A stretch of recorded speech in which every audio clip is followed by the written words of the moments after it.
এই বিশেষ দিনে তোমাদের জন্য শেয়ার করছি একদম নতুন ফ্লেভার, তার সাথে থাকছে ইউনিক ডেকোরেশন। কেক ডেকোরেশন করার জন্য কি কি টিপস ফলো করতে হবে সমস্ত কিছু ডিটেলসের সাথে শেয়ার করছি। আই হোপ আজকের রেসিপিটি তোমাদের খুব ভালো লাগবে। ভালো লেগে থাকলে লাইক, কমেন্ট, শেয়ার, সাবস্ক্রাইব করে দিও। আর এখানে 1 পাউন্ডের থেকে একটু বেশি ওয়েটের কেকের ডেকোরেশনটা করব। তো কেকটা বানানোর জন্য এখানে আমরা প্রথমে বানিয়ে নেব চকলেট গানাশ। তো এখানে ওয়েট মেশিনের উপরে একটা চকলেটের বাটি বসিয়ে দিলাম। এই বাটির মধ্যে আমি সবসময় চকলেট মেল্ট করি। তার মধ্যে আমরা ব্যবহার করছি 100 গ্রামের মতো ডার্ক চকলেট, তার সাথে দিয়ে দেবো 10 গ্রামের মতো ডার্ক কোকো। একদম রিচ ফ্লেভার পাওয়ার জন্য কিন্তু ডার্ক কোকো পাউডারটা ব্যবহার করাই ভালো।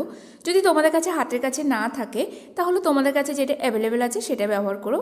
এরপর এর মধ্যে 40 গ্রাম জল দেব। জলের পরিবর্তে যদি আমরা হুইপ ক্রিম বা আমুলের ফ্রেশ ক্রিম ব্যবহার করি তাহলে এখানে 60 গ্রামের মতো ব্যবহার করলেই হয়ে যাবে, মানে 2:1 রেশিওতে ব্যবহার করব। এরপর মাইক্রোওয়েভে 30 সেকেন্ড করে 1 মিনিট আমাদের মাইক্রোওয়েভ করলেই কিন্তু চকলেট গানাশ রেডি হয়ে গেল। চকলেট গানাশ রেডি হয়ে গেলে গানাশ আমরা এখানে ছেঁকে নেব। গানাশের সাহায্যে যখন আমরা চকলেট কেক কভার করব বা কেকের সাইডে ড্রিপ হিসেবে দেব তখন কিন্তু গানাশ অবশ্যই ছেঁকে নেওয়া প্রয়োজন। আর যদি কেকের ইনসাইডের মধ্যে আমরা ফিল করি তাহলে সেই গানাশ ছেঁকে না নিলেও চলবে। গানাশ থেকে নিলে গানাশের মধ্যে যে চকলেটের দানা ভাব থাকে বা অনেক সময় কোকো পাউডারে কিছু লাম্পস কিন্তু এখানে থেকেই যায়। তো আমাদের গানাশটা সম্পূর্ণ লাম্পস ফ্রি তৈরি হয়ে গেল। গানাশ ছেঁকে নেওয়ার পর গানাশটাকে একটা বড় বাটির সাহায্যে কভার করে রেখে দেবো। গানাশটা এইভাবে রুম টেম্পারেচারে ঠান্ডা করে নেব। তারপরে কিন্তু আমরা ফ্রিজে স্টোর করব, গরম অবস্থাতে আমরা ফ্রিজে রাখব না। এরপর চলো কেক সোকিংয়ের জন্য এখানে নিয়েছি কেশর, পেস্তা, ক্রাশ। এগুলো কিন্তু কেকের র ম্যাটেরিয়াল সবে খুব সহজেই পাওয়া যায়। তার মধ্যে অল্প একটু জল দিয়ে দিলাম। এই জলের সাহায্যে আজকের কেকটা সোক করব। তো কেকের ফ্লেভারটা হচ্ছে কেশর, পেস্তা উইথ ভ্যানিলা স্পঞ্জ থাকবে আর তার সাথে চকলেট কভারিং হবে। তো একটা নতুন ধরনের কিন্তু এখানে ফ্লেভারটা খেতেও খুব সুন্দর লাগে। এই ফ্লেভারটাও আমি নিজে ট্রাই করে দেখেছি আর কাস্টমারের ডিমান্ড অনুপাতে সেই দিনই আমি 2টো কেক রেডি করেছিলাম। আর এখানে 1 পাউন্ডের একটা ভ্যানিলা কেকের স্পঞ্জ নিয়েছি। এই কেকটাকে আমাদের একটু লম্বা ধরনের বানাতে হবে, মানে কেকের মধ্যে 4টে লেয়ার দিতে হবে। তার জন্য হাতের কাছে যেহেতু আর কোনো টল শেপের কেকের স্পঞ্জ ছিল না, সেই জন্য আমি 1 পাউন্ডের কেকটাকে কেটে এইভাবে নিয়ে নিলাম। উপরে একটা 5 ইঞ্চি মোল্ড বসিয়ে দাও, দিয়ে সেই মাপে কেটে নিলেই কেকের সাইডে যে টুকরোগুলো আছে সেগুলো কিন্তু ফেলে দেবো না। এগুলো আমরা কেকের ইনসাইডে ফিল করব। এরপর কেকের একটা স্পঞ্জ রাখলাম, রেখে আমরা ভালো করে কেশর, পেস্তা জল দিয়ে সোক করে নিয়ে উপর থেকে খুব অল্প পরিমাণে এখানে ক্রিমের ব্যবহার করব। আর প্রতিটা ক্রিমের লেয়ারের মধ্যে অল্প করে কেশর, পেস্তা ক্রাশ দেবো। তার সাথে এই কেকের আরও টেস্ট বাড়ানোর জন্য একটু ডার্ক চকলেট এখানে ছোট ছোট করে গ্রেট করে নিয়েছি, বা এখানে ডার্ক চকো চিপস অ্যাড করতে পারো বা হোয়াইট চকো চিপসও কিন্তু অ্যাড করতে পারো। কিন্তু আমি প্রেফার করব ডার্ক চকলেট যেটা আছে সেটা গ্রেট করে দিলে কিন্তু এই কেকের টেস্টটা আরও বেটার লাগে। এরপরে রাখবো কেকের সেকেন্ড লেয়ার। তো এইভাবে প্রতিটা লেয়ার আমরা ইনসাইড ফিলিং করে নেব। 1 পাউন্ড কেকের রেসিপি আমি লাইভে এসে শেয়ার করেছিলাম। লাইভে তোমাদের কাছে যে কেক 2টো বানিয়েছিলাম সেই কেকের স্পঞ্জই আজকে ব্যবহার করছি।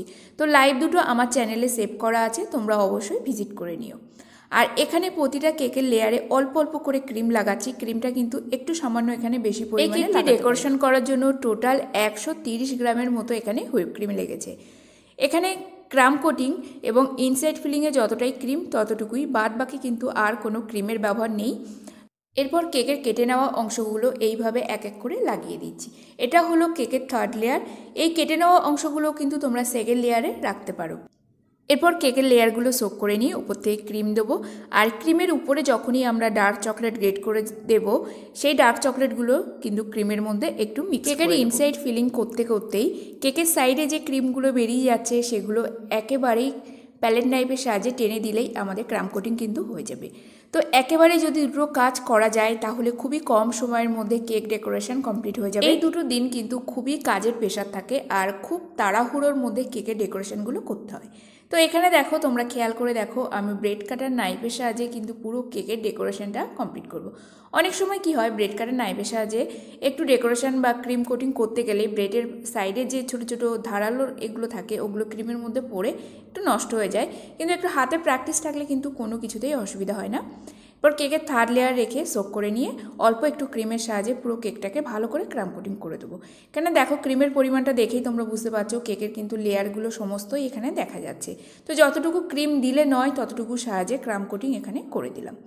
এরপর কেকটাকে চাইলে কিন্তু এই অবস্থায় ঠান্ডা করে নিতে পারো, কিন্তু যদি এটা গরমের সময় আমরা করি, এখন মোটামুটি যা টেম্পারেচার আছে তাতে কিন্তু চকলেট গানাশটা ধরে নেয়। যদি প্রচণ্ড গরমে কাজটা করি তাহলে মোটামুটি 30 মিনিটের মতো কেকটাকে ফ্রিজে রাখবো, রেখে চকলেট গানাশ দেবো।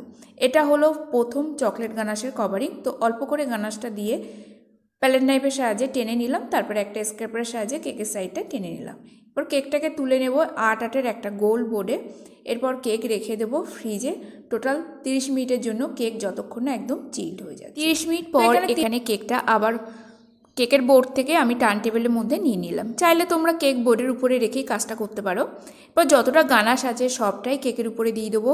এই অবস্থায় গানাশটা কিন্তু খুব সুন্দর সেট হবে, কারণ আমাদের কেকটা একদমই ঠান্ডা।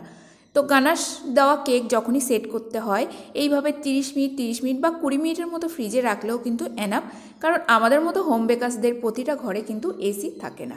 যাদের এসি আছে তাদের তো খুবই সুবিধার ব্যাপার। তো এইভাবে গানাশটা দিয়ে দেখো প্যালেট নাইফের সাহায্যে প্রথমে টপ পোর্শনটা টেনে নেব। যতটা গানাশ আমাদের নিচের দিকে আসা ততটা আসবে। আর 30 মিনিটের মধ্যে যদি মনে হয় আমাদের চকলেট গানাশটা একটু সামান্য সেট হয়ে গেছে, তাহলে গরম জলের বাটির উপরে কিংবা 30 সেকেন্ডের মতো করে নিলেই একটু মেল্ট হয়ে যাবে। এখানে কিন্তু একদম পুরোপুরি মেল্টেড অবস্থায় রাখবো না। চকলেট গানাশ দিয়ে সাইডে প্যালেট নাইফের সাহায্যে ঘুরিয়ে নিলাম। এরপরে নিয়েছি, তোমরা স্ক্র্যাপার নিতে পারো, এখানে আমি একটা পুরানো কার্ড নিয়েছি, তার সাহায্যে 2 থেকে 3 বার ঘুরিয়ে নিলেই চকলেট কেকের সাইডে কিন্তু খুব সুন্দর একটা ফিনিশিং। 2 থেকে 3 বারের বেশি কিন্তু এখানে আমরা স্ক্র্যাপার বা প্যালেট নাইফ টানবো না, তাহলে চকলেট গানাশ উঠে আসবে। আর যদি মনে হয় কেকের সাইডে ফিনিশিং আসছে না, তাহলে একটু গরম জলের মধ্যে প্যালেট নাইফ ডিপ করেই আস্তে আস্তে ঘোরাতে থাকবো। এরপর কেকটাকে তুলে নেব গোল বোর্ডের উপরে। তো বোর্ডের গায়ে একটু চকলেট গানাশ লাগিয়ে দিয়েছি। এর ফলে কেকটা যত দূরেই ডেলিভারি হোক না কেন কোনোভাবেই কিন্তু কেকটা নষ্ট হবে না, আর কেকের সাইডের বক্সের গায়েও লেগে যাবে না। তো এইভাবে কেকটাকে টার্ন টেবিল থেকে তুলে নিলাম আটের বোর্ডের মধ্যে।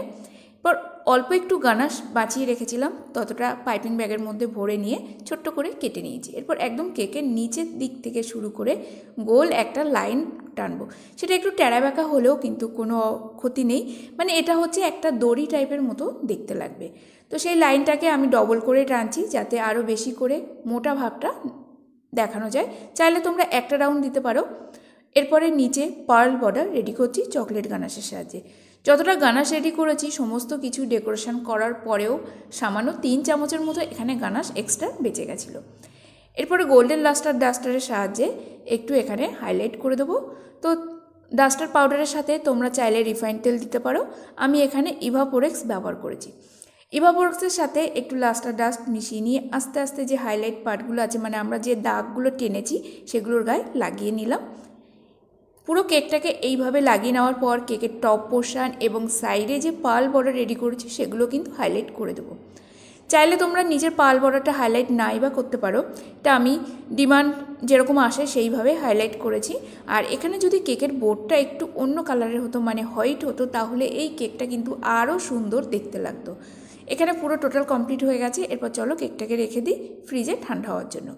এরপর রেডি করে নেব চকলেট গার্নিশিং। তো এখানে 50 গ্রামের মতো হোয়াইট চকলেট নিয়েছি। এরপর এর মধ্যে অ্যাড করে দেবো কালার। চকলেটের মধ্যে কখনো কিন্তু জেল কালার অ্যাড করা যায় না, এখানে আমি oil based red colour add করছি। প্রথমে 5 থেকে 6 ড্রপের মতো কালার নিয়েছি। আর কখন আমরা চকলেটের মধ্যে কালার মিক্স করব। চকলেট কিন্তু মেল্ট করা অবস্থায় সাথে সাথেই গরম অবস্থায় কালার মিক্স করা যায় না, একটু সামান্য রুম টেম্পারেচারে চলে আসবেই তারপরে এর মধ্যে চকলেটের মধ্যে কালার ইউজ করব। না হলে কালার দিলেই কিন্তু চকলেটটা শক্ত হয়ে আসবে আর দলা পাকানো ভাব চলে আসবে। এরপরে কালারটা আরও গাঢ় করার জন্য এখানে আরও 6 থেকে 7 ড্রপের মতো কালার দিয়েছি, দিয়ে একদম রেড কালারের চকলেট রেডি করে নিয়েছি। চকলেটটা পাইপিং ব্যাগের মধ্যে ভরে একদম ছোট করে কেটে নিয়ে ছোট ছোট এরকম নিয়েছি আমি চকলেট হার্ট শেপের মোল্ড, বা তোমরা চাইলে কিন্তু পুরো সিটের উপরে ফেলে ছোট ছোট হার্ট শেপের কাটারের সাহায্যেও কিন্তু কেটে নিতে পারো। এবার প্রতিটা মোল্ড এইভাবে ছোট ছোট করে ভরে দিয়ে একটু ট্যাপ করে নেব, না হলে ভেতরে এয়ার থেকে যাবে, সেই এয়ারটাকে রিমুভ করে দিতে হবে। এরপর বাকি চকলেটগুলো একটা ওএসপি শিটের উপরে দিয়ে প্যালেট নাইফের সাহায্যে পুরো সমান করে দেবো, কিন্তু এখানে একটু মোটা রাখবো, খুব একটা পাতলা করব না, তাহলে চকলেট টপারগুলো যখন রেডি হয়ে যাবে তখন কিন্তু ভেঙে যাবে। তো এখানে একটু মোটা করেই চকলেটটাকে পুরো ছড়িয়ে দিলাম। এরপর প্রথমে নিয়েছি বড় সাইজের একটা হার্ট কাটার, তারপরে নেব মাঝারি আর একটা ছোট সাইজের, বড়, মেজো, ছোট, এই 3 সাইজের যে কোনো একটা তোমরা লাভ কাটার দিতে পারো। যখনই আমরা চকলেট ছড়িয়ে দেব, চকলেটটা কিন্তু আঙুল দিয়ে দেখবো যে একটু সেট হয়েছে কিনা, তারপরেই আমরা কিন্তু যে কোনো কাটারের সাহায্যে কেটে নেব। আর এখানে চকলেটগুলো কাটা হয়ে গেলে চাইলে তোমরা ফ্রিজে রাখতে পারো। তো ফ্রিজে রাখার সময় কি করবে, ওপর থেকে কিন্তু আরও একটা ওএসপি শিট দেবে, দিয়ে তার উপরে শক্ত কিছু প্লেট দিয়ে তারপরে ফ্রিজে রাখবে, না হলে এই টপারগুলো বেঁকে যাবে। আর এই টপারগুলো আমি ফ্রিজের মধ্যে সেট করিনি, কারণ যতটা টেম্পারেচার আছে এখন মোটামুটি কিন্তু রুমের মধ্যে চকলেট সেট হয়ে যাচ্ছে। তো এইভাবে ছোট ছোট হার্টগুলো সেট করে নিয়েছি। এরপর এক একটা হার্ট আমরা যে মার্কিংগুলো করেছিলাম চকলেট গানাশ অ্যান্ড লাস্টার ডাস্টারের সাহায্যে সেখানে লাগিয়ে দেবো।